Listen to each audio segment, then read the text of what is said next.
The van's headlights did little to illuminate the road ahead. Marley leaned over the steering wheel, peering out the front windshield. He was both excited and scared. He couldn't believe he was driving down a back road in Nevermore Hollows, arguably the most haunted place in America, on his way to meet with a ghost hunting outfit at the infamous Creepe Mansion. Sitting beside him in the passenger seat was Shelley. When Marley first met Shelley, he couldn't believe the other guys back at school wouldn't even give her a second look.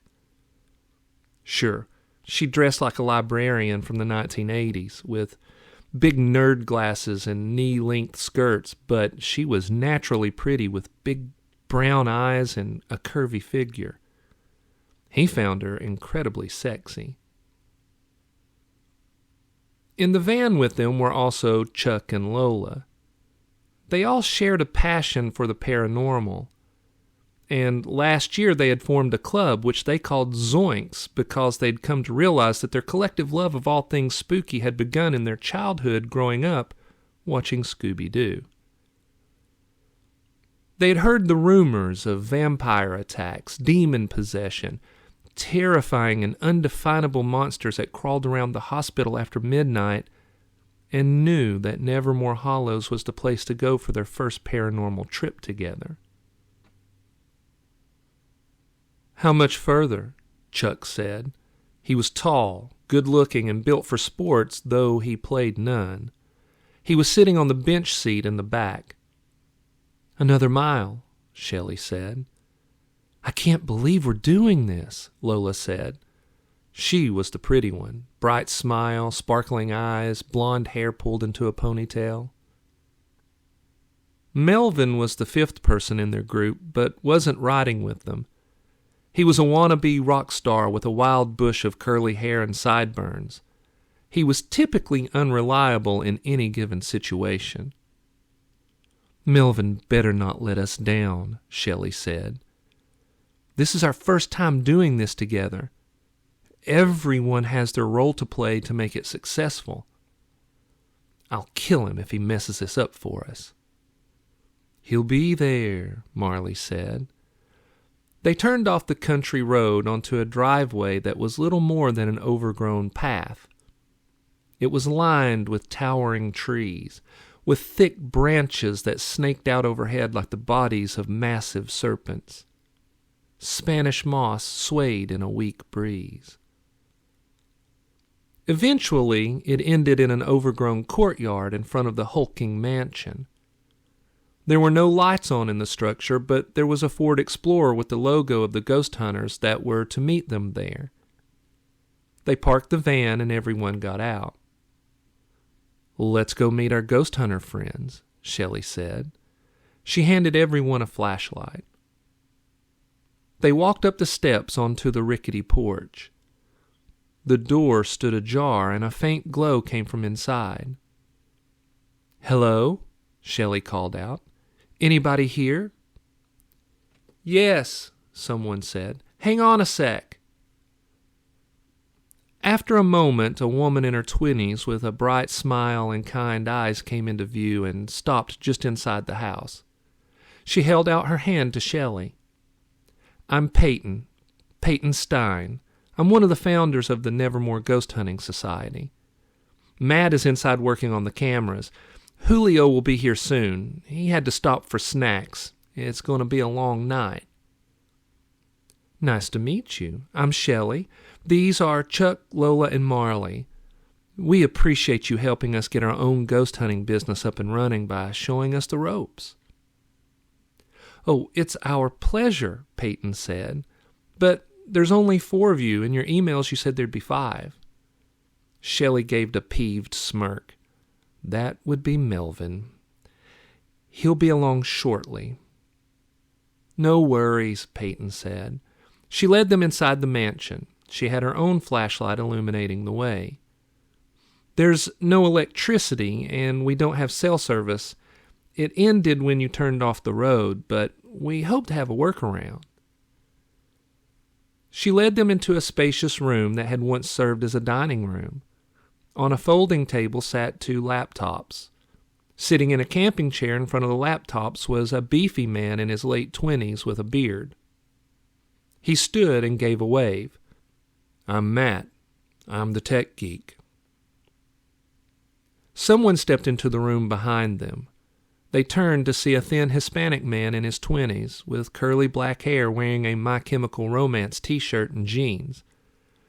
He was carrying 2 large bags. He held them up and said, "Got everything sugary and chocolatey." Then, after he set the bags on the floor next to the table, he said, "I'm Julio." Everyone introduced themselves. Then, Shelley said, "We know a lot about Nevermore, but not a lot about Creepe Mansion. What can you tell us about it?" "Well, to start, the ghost of Lucinda Creepe supposedly haunts the premises," Julio said. "One night, over 100 years ago, Lucinda held a seance here, and after everyone retired for the night, she crept into the rooms and murdered them with an axe. And it was extremely gruesome. She told the sheriff at the time that they had all been possessed by demons during the seance, and she was saving them by killing them." There was a quiet moment while everyone conjured grisly images of what that must have looked like. "No one believed her," Matt said. "They thought she was insane, and they committed her to Morningstar Sanitarium, where she eventually took her own life." "Adding to those little nuggets of creepiness," Peyton said, "Dunwich Forest surrounds this place, and a lot of people have claimed to see all kinds of cryptids wandering around. And also the family cemetery literally sits in the backyard, and there have been sightings of ghosts and such out there as well." "And believe it or not, that's not all," Matt said. "There have been reports of a man who calls himself Professor Grieve using the family mausoleum in the cemetery as his kill room." "Professor Grieve?" Lola asked. "Who's he?" "A really bad dude," Matt said. "He used a knife to carve his face, leaving thick scars that resemble a jack-o'-lantern." "Ew," Lola said. She hugged herself in disgust. "Why would he do that?" "He's just crazy," Matt said. "There's a kind of nursery rhyme that started circulating a while back that some believe explains it all. It goes like this," Julio said. "Professor Grieve carved his face because he hates the human race, and if you see him with his knife, he has come to take your life." There was a moment where nobody said anything, and they let the rhyme sink in. Finally, Peyton said, "We interviewed 2 little boys who were abducted by him a while back. They thankfully escaped before he could cause them any real harm, and they told us that it wasn't a knife that he used. Instead, it's one of those old-style razors. Not sure why the rhyme states it's a knife. Either way, it's pretty messed up." "We heard a rumor about an incident a while back at a diner where a guy claimed to be the Tooth Fairy," Chuck said. "What can you tell us about that?" Matt shrugged. "That's one of the crazier things that have happened here. A grungy homeless guy walked in with long greasy hair, holding a pair of dirty pliers and a bag full of human teeth, and started killing people. He kept saying he was the Tooth Fairy." "Well, it seems you chose the perfect place to teach us the art of ghost hunting," Shelley said. "It looks like we'll get a little bit of everything scary and macabre." Peyton nodded appreciatively. It made the most sense to use this location to help teach you what to look for. Julio checked his watch. "Okay, I say we gear up and split up. It's full on dark outside, and that seems to be when the spooks come out." "There's no cell service," Matt said. He pointed to a black cube sitting beside the laptops. "But we're going to try to use this portable Wi-Fi device. We're deep in the countryside and it may not work. But let's see if our cameras will connect." He handed each one of them a GoPro-style camera, and they spent the next few minutes successfully connecting them to the laptops via the Wi-Fi device. Each camera had a touch display that had each of their feeds along the top of the screen. With just a touch, they could make any feed larger for viewing. Then they split into groups. Shelley and Chuck followed Peyton to the second floor. Marley and Lola went to the third floor with Julio. Matt stayed on the first floor, monitoring the cameras via the laptop. The connections were not as stable as he'd hoped, but they were working. "There are 4 rooms on this floor," Peyton said when they reached the top of the stairs. Lucinda used the bedroom to the far left. The other 3 were for guests. "I heard that it got pretty crazy that night," Shelley said. "I mean, during the actual seance?" Peyton nodded. "Oh, it did. The walls seeped blood, and items were thrown about the room, cutting and bruising people. Lucinda said it sounded as if a portal to hell had opened, and they were hearing the host of the damned wailing in abject misery." Shelley shivered. "Terrifying." "Oh, I'm sure it was," Peyton said. Lucinda ended the seance, and the paranormal activity seemed to have stopped. Eventually, after some stiff drinks, everyone felt they were safe enough to retire to their bedrooms. But later that night, Lucinda crept into each room and murdered them all, and she used their blood to write disturbing messages on the walls. "What kind of messages?" Chuck asked. "I'll show you," Peyton said. She pressed a button on her flashlight, changing the color of the light. With a UV flashlight and luminol, you can detect new and old blood stains. I added luminol to this wall just before you arrived. She shined the light on the wall before them, and dripping words appeared, as if manifesting from the afterlife, glowing faintly. They spelled out, "I am the eater of souls." Shelley shivered again with delight. "That is so freaking spooky. I love it." "Let's split up," Peyton said. "That will give us the best coverage. Most of the rooms still have furniture in place. It's dilapidated, to be sure, but we still need to be aware of that. Sometimes the spirits like to throw things at us." "For real?" Chuck asked. Peyton nodded. "It has happened on occasion where a small object of some sort is hurled at us." She pointed to the room farthest to the right. That was Major Jeremiah Calhoun's room. He was a war hero and was at the seance that night. After Lucinda crept in while he was asleep and chopped him to death, she used his blood to write this exact message. "Can I take that room?" Shelley said. Peyton nodded. "Sure. Remember, your camera is set to night vision and you can use it to see everyone else's feed." Shelley nodded. "Got it. Just tap their name to pull up their feed. Easy peasy." "Correct," Peyton said. "The cameras are also equipped with microphones, and so we'll be able to communicate that way." They split up, with Shelley going into Major Calhoun's room, Chuck stepping into Lucinda's, and Peyton staying in the hallway. They could see that Julio and Lola and Marley had also separated and taken up positions on the third floor. Matt called out each of their names, asking if they could hear and confirming that he had all their links on his computer screens. Then he said, "Lights out." Everyone switched off their flashlights. Matt could see they were all slowly turning about, getting used to the night vision cameras being their eyes. For the next 15 minutes, nothing happened. Then, Shelley's camera feed jerked toward the closet in Major Calhoun's room. "Did you hear that?"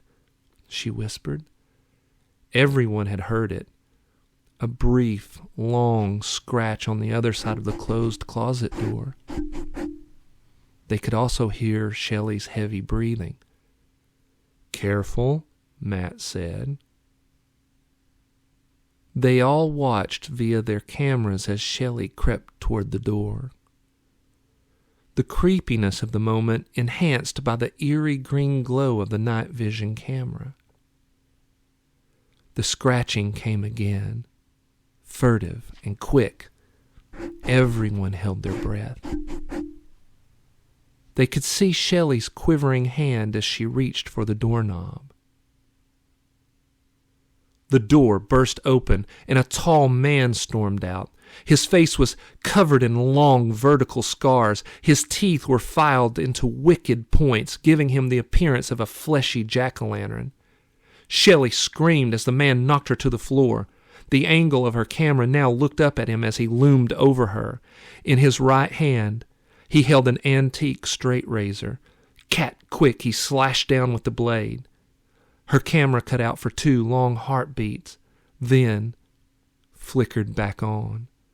The view was from floor level, pointing toward the dark closet.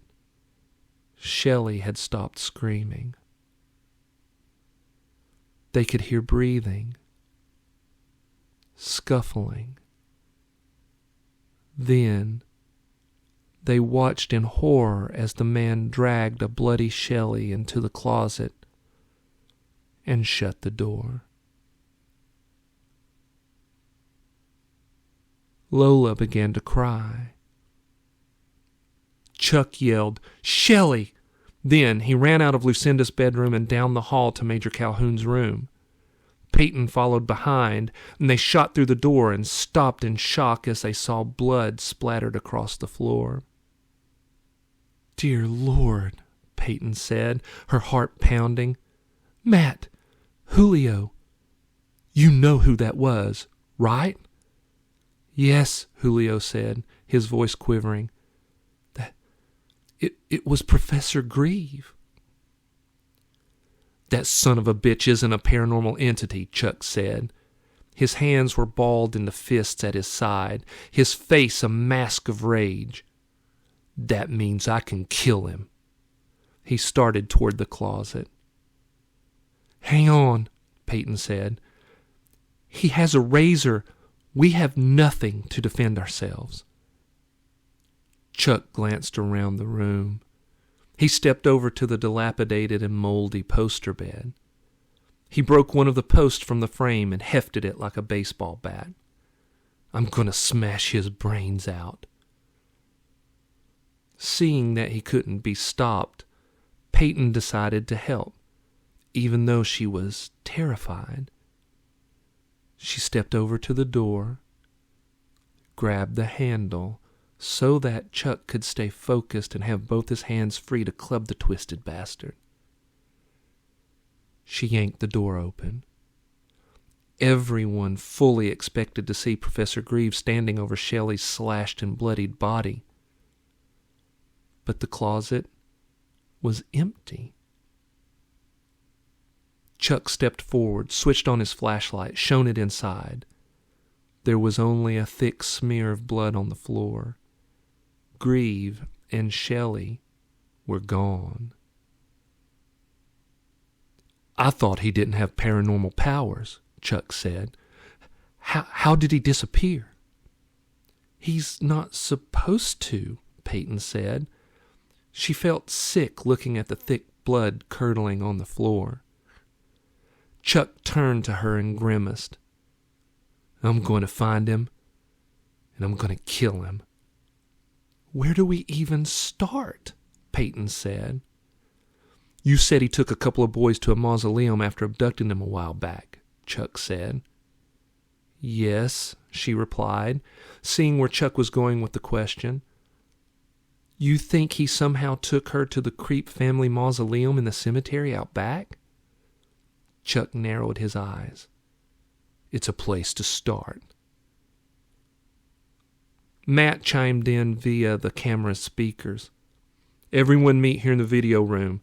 Then we can go together to the mausoleum, but hurry. If she's still alive, we need to act fast." Everyone quickly converged into the video room with Matt. Lola's eyes were red from crying. Marley looked bewildered. Chuck was angry, on edge, ready to act. Julio and Matt exchanged nervous glances with Peyton. "What the hell do we do?" Marley said. "Do we even have any weapons?" "I have this," Matt said. He picked up a Glock that was lying behind one of the laptops. "I have another under the seat in the Explorer." "But guns don't work on ghosts," Julio said. "Professor Grieve is a man," Matt snapped back. "He might have some kind of supernatural powers, but he's still a damn man." "Bring that gun and let's go check the mausoleum," Chuck said. He turned and headed toward the door, still carrying the bedpost as a club. Matt took a quick glance to make sure everyone's feed was still active on the monitors, then followed Chuck. Lola was wringing her hands. "But what if they aren't there? What if they're still somewhere here in the mansion?" "Anything's possible," Marley said. "Since Chuck and Matt are going to the mausoleum, the rest of us could check the rest of the house." Peyton didn't like where this was going. Splitting up is dangerous. There's strength in numbers. "Maybe," Marley said, "but time is against us here. We need to cover as much ground as possible in the shortest time. If Shelley is still alive, she won't be for long." Peyton saw the logic, but hated they were in this terrible situation. "Okay. How about we do it this way? I'll go with you, Marley. We can check the second and third floors. Lola and Julio, you take this floor in the basement." Lola and Julio nodded and left the room to begin their search of the main floor. Lola made sure to keep close to Julio. When they had left, Marley walked over to the fireplace and snatched a rusted fire poker. "Ghosts are supposed to hate anything made of iron, right? Then we'll just use this as a weapon. Come on." He and Peyton climbed back up the stairs to the second floor and began systematically checking each room. Chuck and Matt hustled to the cemetery. The sky was clear, and a half moon cast a milky glow onto the property. They pushed through the wrought iron gate and began making their way around gravestones to the mausoleum. They had strapped their cameras on their chests so to record their progress and keep their hands free. "The door has been jimmied," Matt said when they were about 20 yards away from the mausoleum. "I see," Chuck said. He held the bedpost tight. He moved to the left side of the door and motioned Matt to step to the right. When they had taken their positions, Chuck gave the door a push. It swung slowly inward. As it did, someone screamed. A woman rushed out of the dark mausoleum. Her head was covered with a wild nest of shoulder-length gray hair. Her face was a mask of insane rage. She clawed at Matt. He yelled and tried to step back, confusion on his face. He had been expecting Grieve and was hesitant to shoot. She sunk her gnarled fingers into his hair, yanked his head back, and sunk her teeth into his neck. Matt tried to scream, but only a gargled, choking sound escaped his ruined throat. The hag let go of Matt, and he fell to the ground. Blood had covered his camera lens, blocking the video. She turned her attention to Chuck. The last thing the others were able to see via his camera feed was the hag clawing at his face. Then the link went black. Lola's knees buckled when she witnessed the attack. and she almost fell, but Julio caught her. He led her to an old chair and helped her sit down.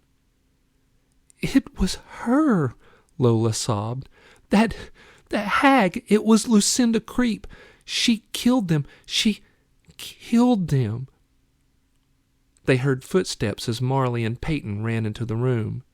Marley's eyes were wild, Peyton's shining as she tried to hold back tears. Julio was shaking. Was it her? Was it Lucinda? Peyton shook her head in disbelief. "It looked like her, but how?" Julio let her confirmation sink in. "Well, we've heard of ghosts being able to manifest themselves into corporeal form for a short time, but we've never experienced it." Lola was shaking, sobbing. "We're all going to die if we don't get out of here right now." "I'm calling the sheriff," Peyton said. "Hang on," Marley said. "Let's get out of here first. Let's get in one of the cars and leave. You can call the sheriff when we're on the road." "I agree," Julio said. "I have the keys to the Explorer. We can all fit in there. Let's go." They followed him out onto the dark porch. It was quiet. There were no night noises whatsoever. No cicadas, no crickets, no owls or frogs. They stood there for a moment, listening, peering into the dark. The Explorer was 15 yards or so from the porch. Under the circumstances, it felt as if a vast field of death were between them. Julio held up the key.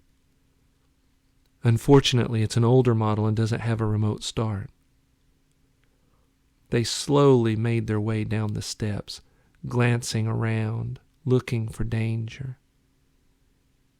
Then they quietly stepped onto the weed-choked path that cut through the yard to the Explorer. Julio mustered up his courage and sprinted ahead. He popped open the driver's door and slid inside. As he did, the interior lights flared on, and Lola screamed when she saw Professor Greaves sitting in the back seat. The weak yellow light made the scars on his face seem black, as if his skin had split open to show the darkness of his soul.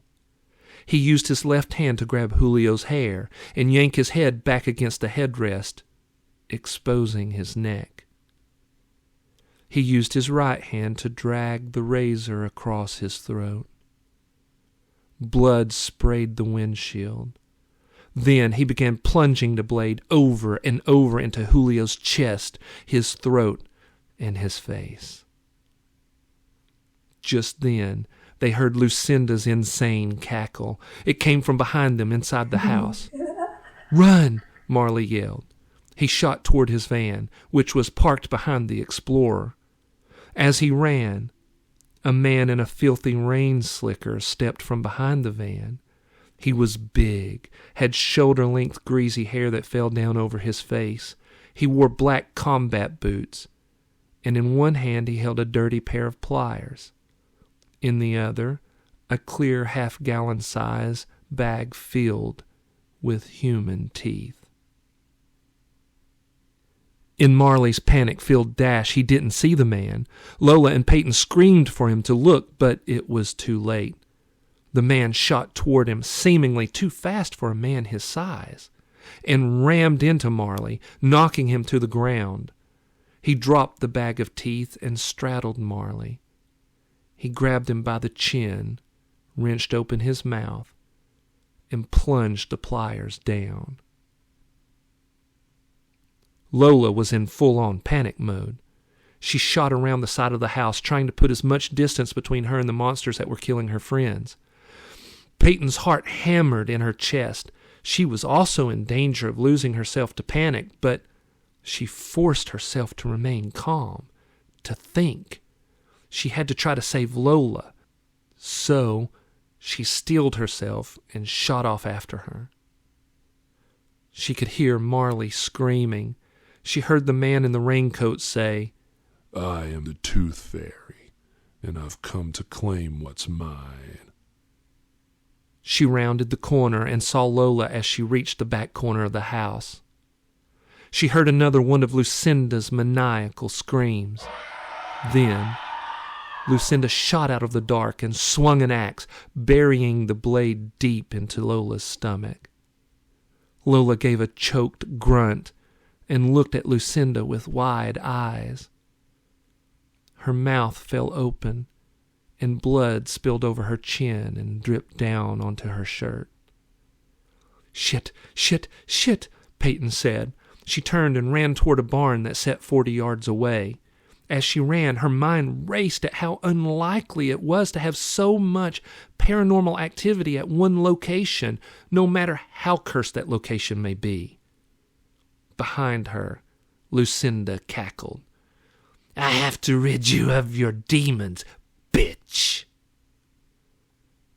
Peyton glanced over her shoulder to see that Lucinda was giving chase.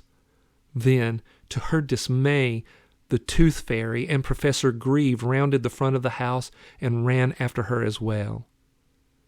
"There has to be something in the barn that I can use as a weapon," she thought. There were 2 doors at the front of the barn, the large sliding door and a smaller man-sized door. Both were closed. She prayed at least one of them was unlocked. She slammed into the smaller door, frantically grasping the handle. "Oh, thank God," she said when the door swung open. She shot inside and slammed the door shut beside her. There was an old wooden chair sitting against the wall. She grabbed it and propped it under the handle. She knew it would only buy her a few seconds, but every second counted. She glanced over at the big door, noticed that it was blocked with large bales of hay. There was a rusty pitchfork sticking out of one of the bales. She wasn't sure if the pitchfork would work against any of the monsters chasing her, but it felt good to have it as a weapon anyway. She saw that at the back of the barn was another large sliding door. It was not fully closed, leaving a sliver of an opening she could use to escape. She took the pitchfork and slipped through and ran to the edge of the forest. As she did so, she heard them banging on the small door, trying to get in. By the time she reached the tree line, she heard them inside the barn. Then, from the tree line, she ran into the cemetery. She knelt in the dark behind a gravestone. Her mind raced. Something about all this didn't add up.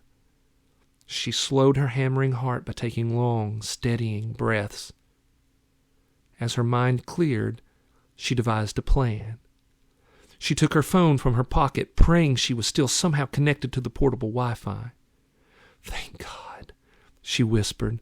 She was connected, though the signal was weak. She dialed 911. When the dispatcher answered, she whispered, "This is Peyton Stein. I'm at the Creepe Mansion. People have been killed. Send help. Hurry." Then, without further explanation, she disconnected the call and silenced her phone because she didn't need to be distracted by the dispatcher's questions. She had to focus. She had to survive. Now that she'd called for help, she needed to get to one of Matt's guns. She considered heading to the mausoleum to get the one he'd carried with him, but decided it was too risky. He may have dropped it, or Lucinda may have taken it. She decided to go for the one he kept under the driver's seat in the Explorer. Then she was going to drag Julio's body out of the car and hopefully drive the hell out of this place. She could hear them still inside the barn. Surely they were close to realizing she wasn't hiding there. This was her last chance. She ran from behind the gravestone, out of the graveyard, and around the far side of the mansion, keeping it between her and the barn. She rounded the corner and headed toward the Explorer. She quickly opened the driver's door. Julio's body was slumped over the center console. The blood spray inside the vehicle looked like some demonic painter's idea of surrealism. The smell of death wrapped around her like a burial shroud. She gagged, forced herself to look for the gun. She retrieved it from a holster and looked for the keys. But the keys were gone. She didn't see them on the floorboard and didn't have time to look further because she heard Lucinda's wicked cackle. She was close. They were close. She quietly closed the door, her mind racing as she looked for a place to hide. She caught movement from the corner of her eye. She turned, brought up the gun just as Lucinda rounded the front of the Explorer. Lucinda's face was contorted with maniacal glee, but her eyes shot wide when she saw the gun. Peyton pulled the trigger. The blast was thunderous. The slug hit Lucinda in the chest. She was knocked to the ground, a ragged hole in her moldy dress. To Peyton's surprise, dark blood blossomed around the hole. How could that be if she were a ghost? Before she could consider the possibility further, Professor Grieve grabbed her from behind. She had not heard him due to the ringing in her ears from the gun blast. He was powerfully strong. He wrapped his left arm around her waist and raised his right hand high, intending to slice her with the blood-smeared razor. She brought the barrel of the gun down onto his right thigh and pulled the trigger. The gun kicked out of her hand, fell to the ground, and bounced under the SUV. But Grieve let go. He stumbled back. She turned to see that he had dropped the razor and held his hands to the wound in his thigh. Then he glanced up, dark rage distorting his face. "I'll make you pay for that, bitch." Peyton knew she wouldn't be able to find the gun in time. She grabbed the pitchfork she'd brought with her from the barn. She had leaned it against the Explorer when she snatched the gun. She picked it up and rammed it into Grieve's stomach. She grimaced in disgust as she felt the tines crunch against his spine. He doubled over, glanced up at her, and tried to speak, but only blood poured from his mouth. He fell to his knees, then crumpled to the ground. She dropped down to look for the gun under the Explorer. Before she could even catch sight of it, a leering face shot toward her. It was covered in blood, with wild eyes and a demonic smile. It was Marley. He grabbed her wrist and yanked her forward. She hit her head under the undercarriage, causing her vision to dim. Marley began pulling her under the car. She heard laughter and glanced over to see Lola creeping around the back of the Explorer. Her chin and the front of her shirt were covered in gore. She was carrying the axe.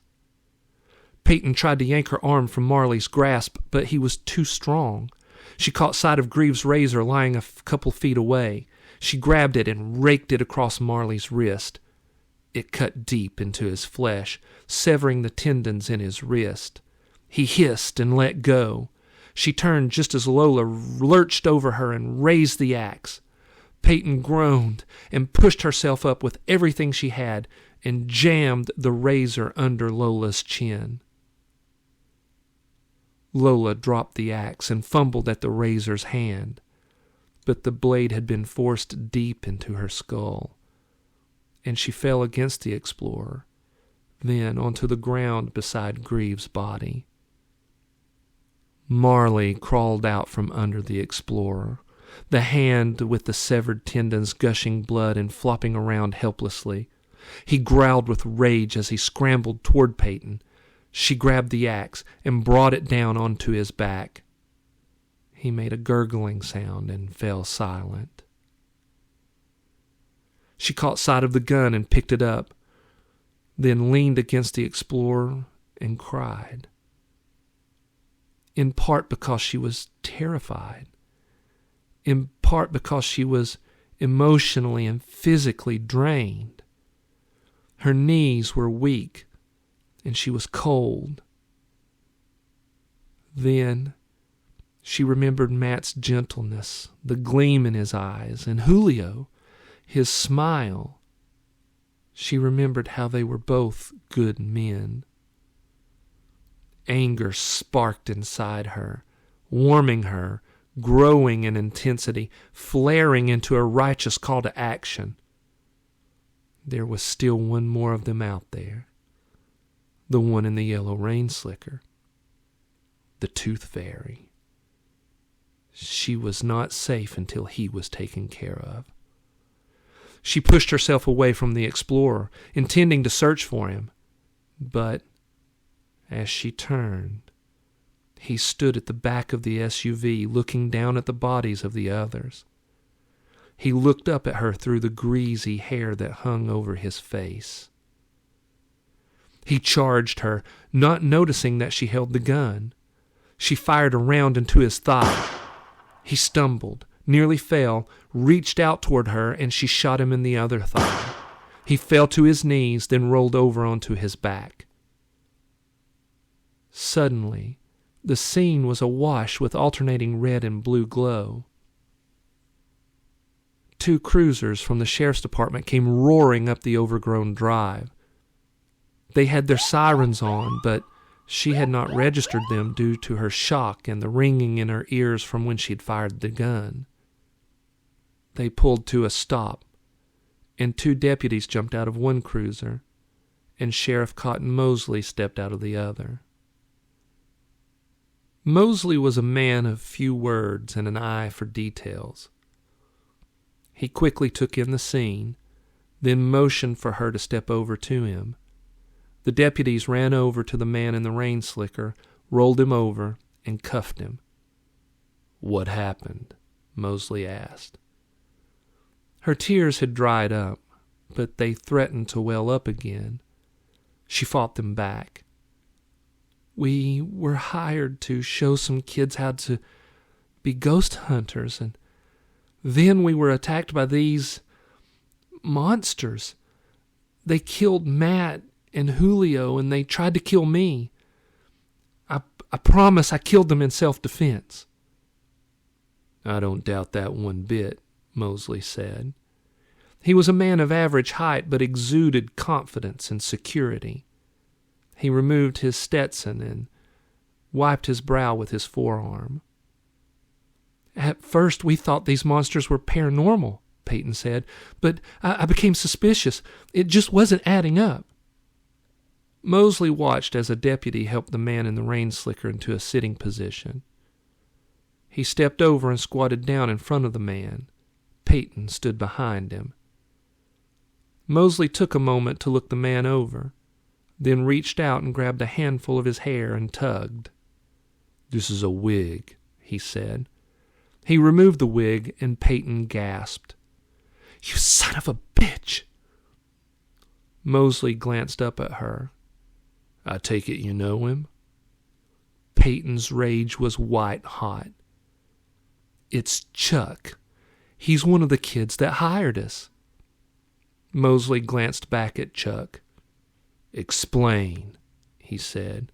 "Make it quick." Chuck was pale. He was clearly in shock from his wounds, but he looked at Peyton, twisted pride on his face. "We set you up. We wanted you to think we were here to learn how to be ghost hunters. But really, we just wanted to kill someone." Even though he was in terrible pain, Chuck smirked. "And we had the perfect plan." "Explain," Mosley growled. Chuck looked at him, his smirk transformed into a painful grimace. We already knew the history of Nevermore Hollows, and we were going to use it to our favor. We could commit murder, and everyone would think it was paranormal." Peyton looked at the bodies. "So, all of you were wearing costumes?" Chuck nodded. "Yes. We told you Melvin was on his way, but we'd come out earlier in the day and he was hiding in the closet disguised as Grieve. We had done our research and knew that the closet had a secret door. Melvin pretended to kill Shelley, They used pig's blood to sell it. Then they escaped through the secret passage. Peyton seethed. So what? Then Shelley ran to the mausoleum and dressed as Lucinda? Yes, Chuck said. And when I suggested that Matt and I go to the mausoleum, she killed Matt, made it look like she killed me. Then I put on this costume. But I saw Shelley use the axe on Lola, Peyton said. I saw it go into Lola's stomach. Chuck smirked again through the pain. 2 different axes. The one used on Lola was fake. The one she tried to kill you with was real. We used fake blood for everything else. Peyton wanted to punch him in the face, smash his smirk into a bloody mess. You're sick, all of you. Just sick. Peyton allowed herself to be led by Mosley to his cruiser. He had his arm around her shoulders, and she drew strength from him. She knew that this experience was a defining moment in her life. She could let it ruin her, or she could let it give her purpose. As if on cue, Mosley said, "You're a strong woman, Peyton. You handled yourself very well. You stopped them from ever hurting anyone else." She glanced back at the carnage. He was right. There was no telling how many others this group of sickos would have killed if she hadn't stopped them. And she decided right there that she would not let the deaths of Matt and Julio be simply horrific footnotes in her life. I won't let this ruin me. I know you won't, Mosley replied, sizing her up, looking at the resolve in her eyes. I'm going to use it to somehow help people, she said. Mosley gave her a knowing smile. I can see that, he said. And for what it's worth, I think you'd make a hell of a deputy.